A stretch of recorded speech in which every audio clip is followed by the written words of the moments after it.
আহিল আরশিকে নিয়ে একটা ভ্যানে উঠল। ভ্যানের চাকা ইটের রাস্তায় কড়কড় শব্দ করছে। আরশি মনে মনে খুশিতে আত্মহারা। এতদিন তার ভিতরটা যেন বন্দি ছিল। আজ প্রথমবার মনে হচ্ছে শিকল ভেঙে মুক্তি পেল।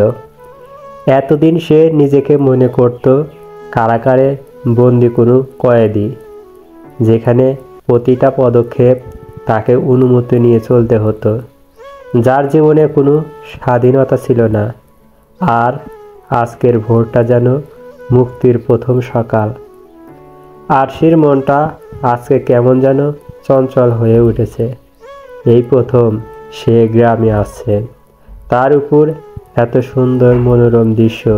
তার মনটাই ভালো হয়ে গেল।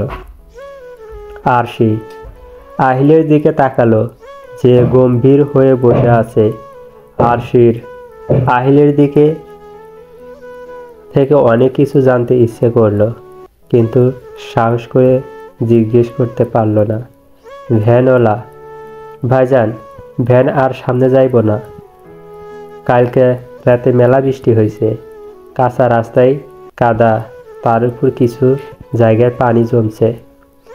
বাকিটা পথ আপনাদের হেঁটেই যেতে হবে। আহিল আচ্ছা ঠিক আছে, এই নেন আপনার ভাড়া। তারপর আরশির দিকে তাকিয়ে বলল, কারো যদি যার ইচ্ছা না থাকে তাহলে ভ্যানই বসে থাকতে পারে, তাতে আমি বেঁচে যাই। আর যদি যেতে ইচ্ছে করে তাহলে যেন ভ্যান থেকে নেমে হাঁটা ধরে। গম্ভীর মুখে আরশির মনটা খারাপ হয়ে গেল।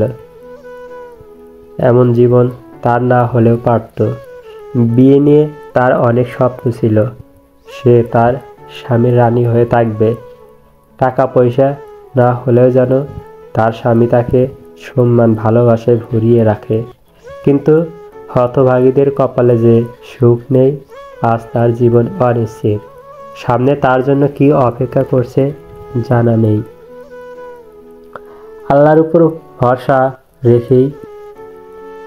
উপর ভরসা বিশ্বাস রেখেই সে আহিলের সাথে এসেছে।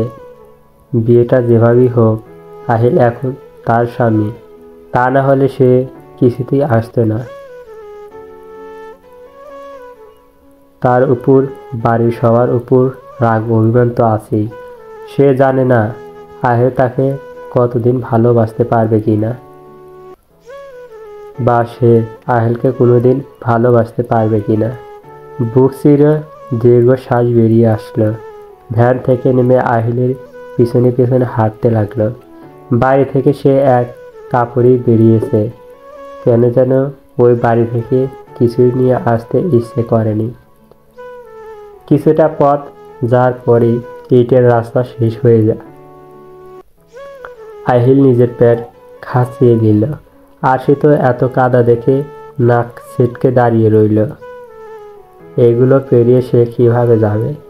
আহিল আরশিকে নাক ছিটকে দাঁড়িয়ে থাকতে দেখে বলল, কি হলো, দাঁড়িয়ে গেল কেন? আগেই বলেছিলাম আমার সাথে এসো। না, গ্রাম শহরের মানুষদের ঘোরার জন্য হলেও থাকার জন্য না। এত তাড়াতাড়ি হাঁপিয়ে গেলেই হবে? আরো কত কিছু দেখা বাকি।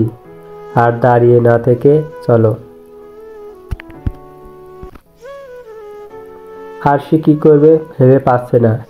এখন এত কাদা কিভাবে পেরিয়ে যাবে? আহিল আবার তাড়া দিল। আরশি নিজের পায়ে জুতো খুলে হাতে নিল। তারপর সেলারটাও একটু খাঁচিয়ে নিল। অনেক কষ্টে আহিলের পিছনে পিছনে হাঁটতে লাগলো। আহিল এসবে অভ্যস্ত, তাই তার তেমন সমস্যা হচ্ছে না। সে অনেকটা পথ এগিয়ে গেল, কিন্তু আরশি তার থেকে অনেকটা পিছনে পড়ে রইল। রাগে দুঃখে তার চিৎকার দিয়ে কান্না করতে ইচ্ছে করছে। আহিল আরশি সারা শব্দ না পেয়ে পিছনে তাকালো। দেখলো সে তার অনেক পিছনে। বিরক্তিতে তার কপাল কুঁচকে গেল। এরই মধ্যে আরশি ঠাস করে কাদার ভিতর পড়ে গেল। কাদায় মেখে পুরো ভূত হয়ে গেছে। এখন ভোর সকাল, তাই পথে মানুষজন তেমন নেই, কিন্তু সেই সময় কিছু ছেলে মেয়ে মক্তবে যাচ্ছিল। আরশকে ওভাবে পড়ে যেতে দেখে সবাই জাগর দিল। সবাই জোরে জোরে হাসতে লাগলো। আহিলের ও ভীষণ হাসি পেল। আহিল তাড়াহুড়ো করে সেখানে আসলো।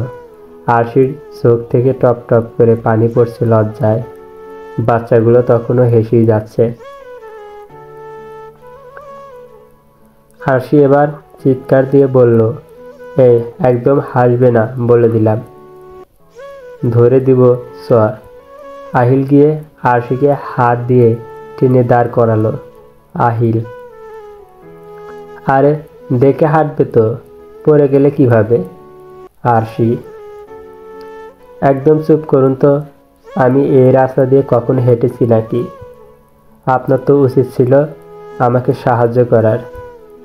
বিয়েটা না হলে আমি যদি এমনই আপনার সাথে বেড়াতে আসতাম, পারতেন এভাবে আমাকে সাহায্য না করে একা একা হেঁটে যেতে? কথাগুলো বলার সময় আরশির চোখ টলমল করছিল। আহিল শুনল আরশির কথাগুলো, কিন্তু কোনো উত্তর দিল না। আরশির হাত ধরে এগিয়ে যেতে লাগলো। আরশি তো আহিলের হাতের দিকে তাকিয়ে আছে। তার হাত ধরায় কেমন যেন লাগছে। আহিল একটা পুকুর পাড়ে নিয়ে গেল। তারপর আরশিকে বলল যেন সে এবার কাদাগুলো ধুয়ে নেয়। আরশি আর কোনো কথা না বলে কাদাগুলো ধুয়ে নিল। জামা কাপড় প্রায় সব ভিজে গেছে। তারপর দুজন আবার রওনা দিল। কিছু পথ যাওয়ার পর বড় একটা ঢাল বাজল। আরশি তা দেখে আটকে উঠল। আরশি, এটা পেরিয়ে যেতে হবে এখন। ভয়ে মুখ শুকিয়ে গেছে। আহিল, আরশি, আমি কিছুতেই যেতে পারবো না এটা পেরিয়ে। আহিল পড়ল মহা ঝামেলায়। এখন এই মেয়েকে কিভাবে নিয়ে যাবে? তারপর এটা গ্রাম, এমনিতেই তার সাথে কোনো মেয়ে এসেছে। এটা পুরো গ্রামে ছড়িয়ে পড়বে, মানুষজন নানান কথা বলবে। আহিল আরশিকে অনেক বোঝালো, কিন্তু আরশি এক প্রকার জিদ ধরল। উপায় না পেয়ে আহিল আরশিকে কোলে নিল। জীবনে প্রথম কোনো মেয়েকে সে কোলে নিয়েছে। কেমন যেন শরীরে অদ্ভুত শিহরণ বইছে।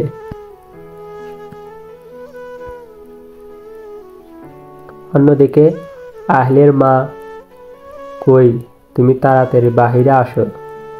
আখি, কি হয়েছে চাচি, মাকে ডাকছো কেন? শাওনের মা, তোর মা কোথায়? তোর ভাইরে দেখলাম এক মায়ের কোলে করে নিয়ে আসতে। চলবে।